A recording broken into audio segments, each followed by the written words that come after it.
cuentas, pero no pueden hacer que esas organizaciones internacionales rindan cuentas. Complejo. Y les cuento que por fin vamos a ver si esta vez sí lo logramos, porque es que no queremos dejar morir el tema. El profesor ahí muy atento, aquí todos también en producción para poder lograr esta entrevista. Profesor, buenos días otra vez. Y bueno, para no hacerle repetir todo, vamos a hacerlo algo más cortico. ¿Qué ha pasado entonces como en los últimos 70 años, digámoslo así, en Haití? ¿Porque está en este caos tan complejo que usted nos estaba contando? Buenos días de nuevo. Sí, bueno, básicamente lo que ha sucedido es que hemos tenido una transición de la dictadura hacia la democracia, pero es una democracia muy imperfecta, en el sentido de que han habido dos interrupciones, digamos, del mandato constitucional, una en el año 91, otra en el año 2004, y que esto al final de cuentas ha marcado mucho la vida política de Haití porque no deja atrás una característica fundamental de su régimen político, que es el uso de la violencia. Estamos hablando de que muchas veces los partidos políticos, incluso los líderes políticos, utilizan grupos armados para intimidar, incluso en época de elecciones. Y esto lo que estamos viendo un poco es que las pandillas que ahora están de alguna forma controlando la vida política y económica del país, pues son una mutación, una reproducción de toda esa violencia que históricamente ha caracterizado este país. Profesor, hablemos de qué pasó con Haití después de que se acabó la dictadura. ¿La dictadura en qué año terminó, la de Duvalier, y cuándo ingresó el presidente que fue asesinado? Moise. Hablemos de esa transición, qué pasó allí después de que se terminó la dictadura y resulta que el país decide por fin tener una democracia, pero también les fue mal. Sí, así es. Les fue muy mal debido a un montón de razones que ya los haré esta conversación. Y es que en el año 87 efectivamente hablamos de que tenemos un proceso de transición a la democracia, pero solo hasta el año 90 se hacen elecciones. Esas elecciones dan como ganadora a Jean-Bertrand Aristide, digamos, de una tendencia de centro izquierda, pero paradójicamente el año 91 los militares que habían heredado un poco ese legado de Duvalier dan el golpe de Estado que hace que básicamente en el año 94 Estados Unidos lance una operación para recuperar la democracia. Y eso lo que hace es que recupere el poder Aristide, y hasta el año 2004, pues obviamente hay una continuación de las políticas de Aristide, pero en ese año Estados Unidos, con el apoyo de grupos opositores en Haití, también derrocan a Aristide, que ya llevaba, digamos, 3 años de su segunda administración.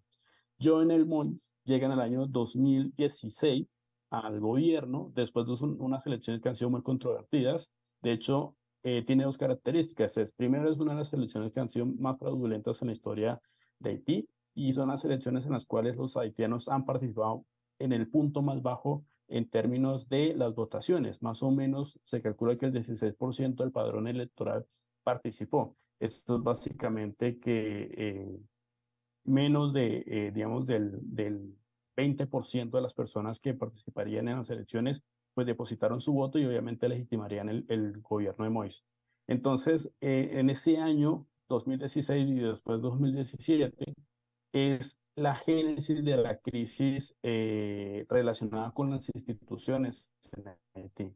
Porque en Haití hay un problema, y es que los calendarios electorales son volátiles, es decir, no tenemos en este país una, digamos, predictibilidad del calendario electoral. Es decir, todos sabemos, por ejemplo, aquí en Colombia, que cada 4 años celebramos elecciones. En Haití no se sabe si después de la última elección, a los 2 años, a los 3 años, a los 4 años habrán elecciones, o si las habrán efectivamente.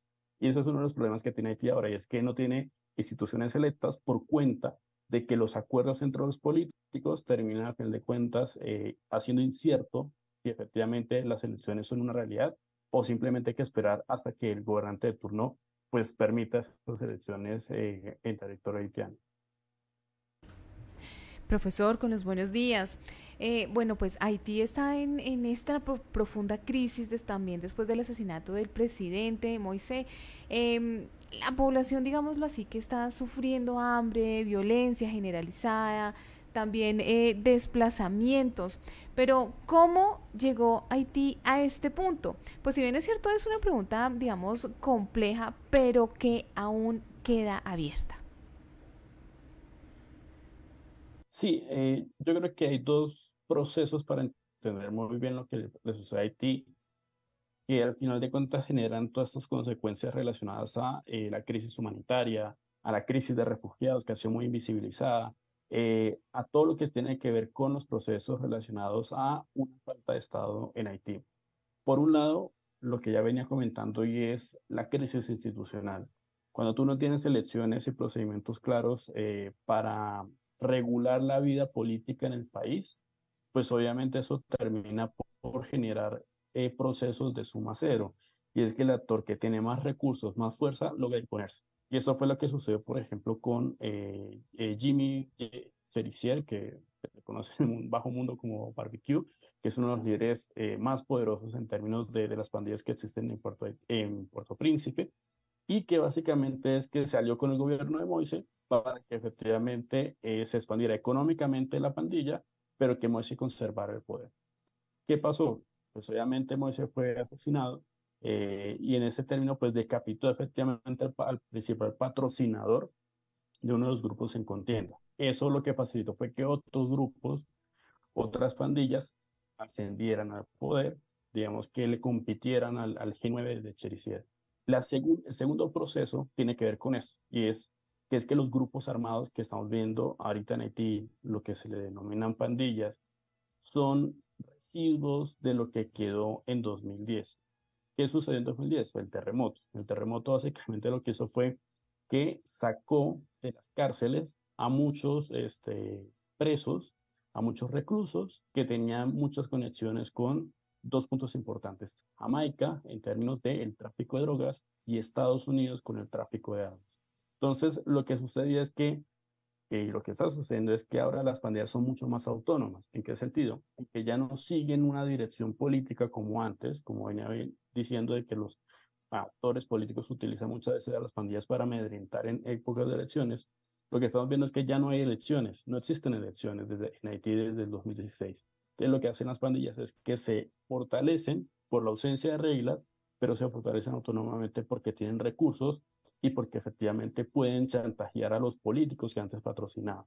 Entonces lo que estamos viendo es una combinación nefasta de que no hay reglas de juego claras y que hay una serie de actores que intentan imponer sus propias reglas en el territorio pues, que ellos controlan. Profesor, muy buenos días. Entendiendo un poco que la situación en Haití no es nueva, ¿qué pudo haber desatado lo que se presentó con el presidente? Bueno, no es nuevo, pero sí tiene una serie de cambios. Y es que no es nuevo porque en Haití siempre existió este tipo de grupos armados. Incluso desde que nació Haití, muchos de los actores tuvieron milicias privadas. Duvalier tuvo los famosos Tonton Macuts. Su hijo, por ejemplo, tuvo los famosos Leopardos. Y es que efectivamente desde el Estado siempre se promovió la creación de grupos, y luego colocan esos términos, paramilitares para contener al ejército, que siempre fue una amenaza para los Duvalier, pero también para amedrentar a la población civil. Dicho eso, el gran cambio que tenemos ahora es que estos grupos ya no tienen una vocación o por lo menos una dirección política. Es un fin mucho más lucrativo. El asunto es que en Haití, cuando entre más cerca estás del poder, pues mucho más fácil obtener rentas del Estado para obviamente financiarse. Eso es lo que cambia. Es decir, en Haití siempre existieron estos grupos armados, pero la denominación de pandillas tiene que ver mucho más con esas rentas ilícitas que se extraen tanto del narcotráfico, del tráfico de drogas, pero también del acercamiento con el Estado haitiano, en este caso con los gobiernos que, digamos, han liderado estos últimos 10 años incluso en Haití. Ahora, ¿cuál es el asunto con lo que sucede? Y es que efectivamente eh, la idea de presionar a un presidente por parte de las pandillas es totalmente nuevo. Es decir, nunca en Haití pensábamos de que efectivamente un líder criminal terminaría por decirle al presidente: usted no puede llegar a este país.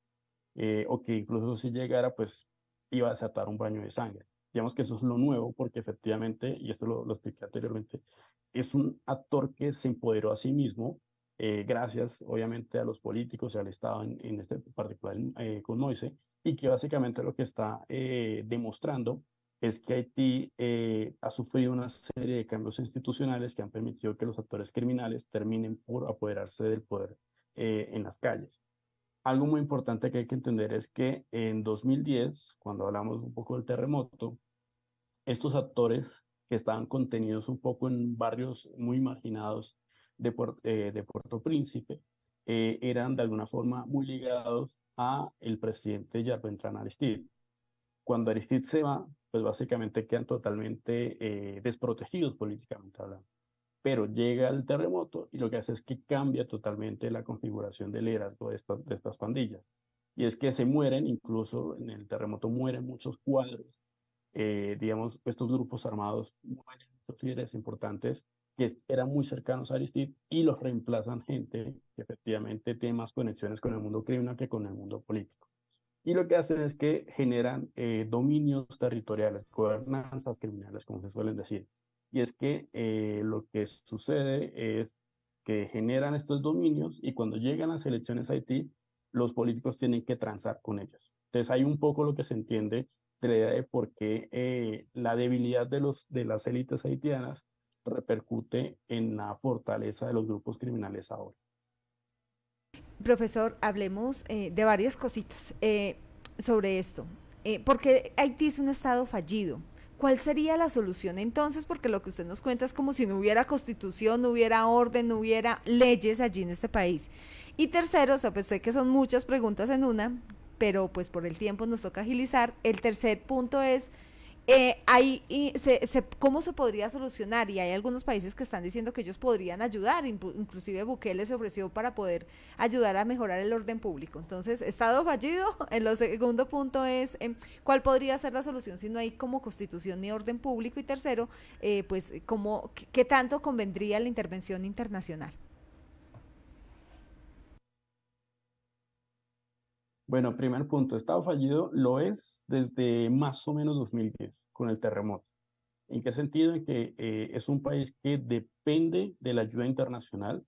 De hecho, se le denomina mucho a Haití muy peyorativamente como la República de las ONGs, porque básicamente el Estado no provee los servicios públicos, sino que siempre tiene que depender de la ayuda internacional, ya sea de gobiernos o de organizaciones no gubernamentales. En segundo punto, lo que se refiere a la idea de, ¿será que me puedes recordar un poquito lo que se me fue la paloma? La segunda es, ¿cuál sería la solución que podría tener solo el país sin ayuda internacional? Es decir, si hay una constitución, ¿cómo lograr que hayan leyes? Ok, Bueno, perfecto. Yo creo que la solución de Haití sí pasa por la seguridad, pero no es exclusiva de la seguridad.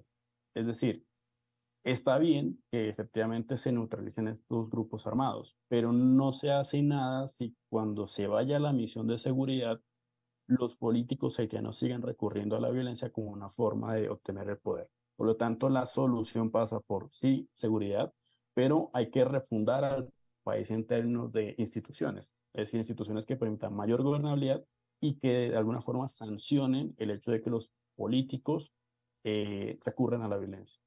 Y en tercer punto, lo que hablaba un poco sobre Bukele, y es, sí, efectivamente el modelo Bukele ha sido exitoso digamos, en su país, pero es que tiene unas dinámicas muy distintas a lo que...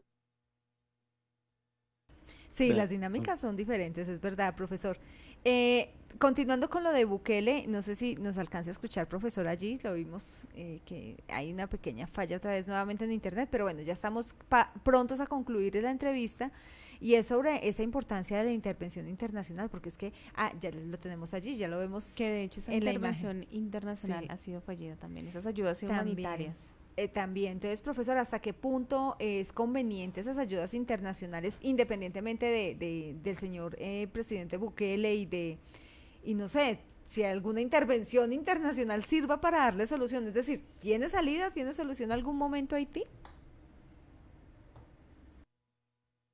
Sí, es decir, la intervención va a suceder. Seguramente a mediados de este año llegará esa intervención de seguridad, pero de nuevo, yo creo que la solución de Haití va a ser a corto y largo plazo en términos de, primero, hay que recuperar la seguridad en términos de, pues obviamente, asentar el poder del Estado, pero a mediano plazo yo creo que tiene que fortalecer su propia Policía Nacional, su propio Ejército Nacional, pero en últimas tendrá que al final de cuentas reformar todo el aparato institucional, porque todo el aparato institucional débil ha generado y ha empoderado a estos grupos criminales.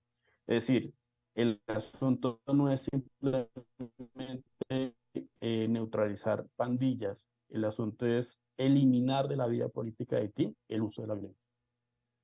Bueno, podríamos concluir con eso que usted nos dice, no solamente neutralizar, sino neutralizar mejor, eliminar el uso de la violencia.